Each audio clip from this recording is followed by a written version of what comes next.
E aí, nação rubro-negra, a gente já falou que a derrota para o Bayern doeu, mas hoje nós vamos mais a fundo. São os 10 fatos mais polêmicos que dissecam cada detalhe dessa partida. Vamos falar dos erros básicos, de teimosia do técnico e de um nó tático e até da romantização da derrota. Fique até o final, porque o fato número 10 revela a verdade mais dura de todas. Vamos começar.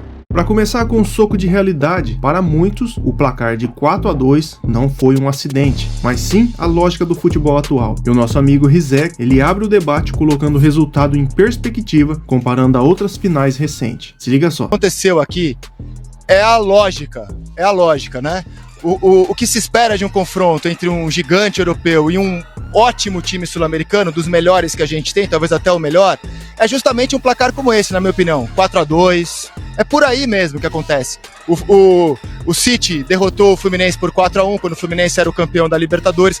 Para passar pelo Bayern, o Flamengo precisaria subverter a lógica. Ok, o resultado pode ser lógico, mas a forma como ele foi construído é o que mais irrita. A análise é unânime em dizer que o Flamengo facilitou demais as coisas. O time literalmente ofereceu favores a um gigante que não precisava de ajuda nenhuma. Ouça só essa análise. O Flamengo ofereceu favor demais a quem já é naturalmente melhor.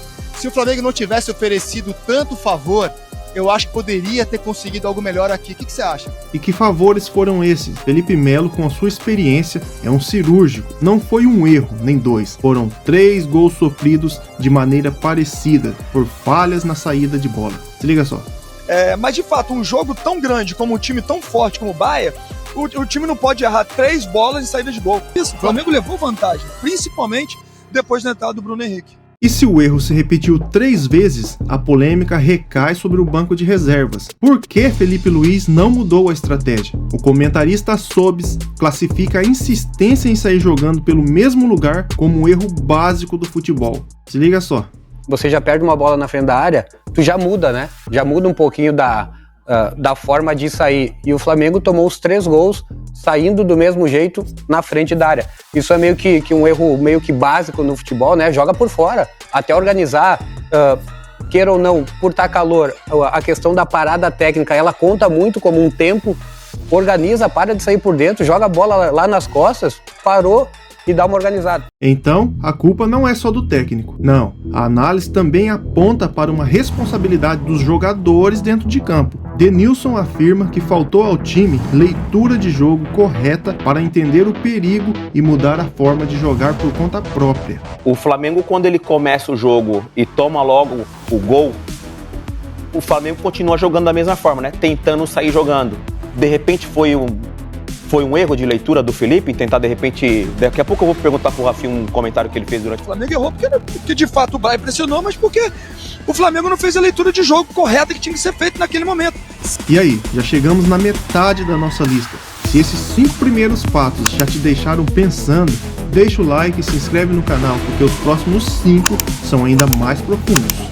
Vamos falar do adversário. Para entender a derrota é preciso entender o tamanho do monstro. Rafinha, que jogou no Bayern, explica que eles estão em uma prateleira acima. E Rizek completa comparando o nível do Bayern com o do Chelsea, para mostrar que o desafio desta vez era muito maior.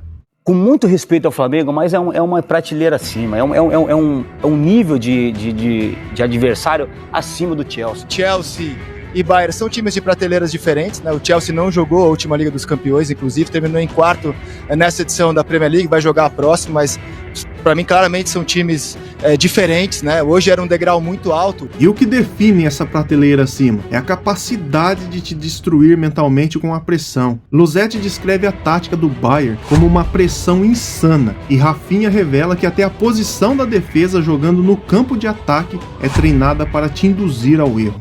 Que o Bayern de Munique é talvez um dos times do mundo, certamente um dos times, talvez o time no mundo que mais force o adversário a errar, com uma pressão insana no campo de ataque, muito bem organizada e que o Flamengo conhecia, o Flamengo não foi surpreendido. A defesa do Bayern estava no campo de ataque, né? No campo de defesa do Flamengo, a defesa. Estava no meio campo. Mas isso é treinado, Denis, isso é treinado para eles botarem essa bola longa, porque tem um goleiro, por que tudo te induz ao erro? Porque tem um goleiro que é treinado para isso.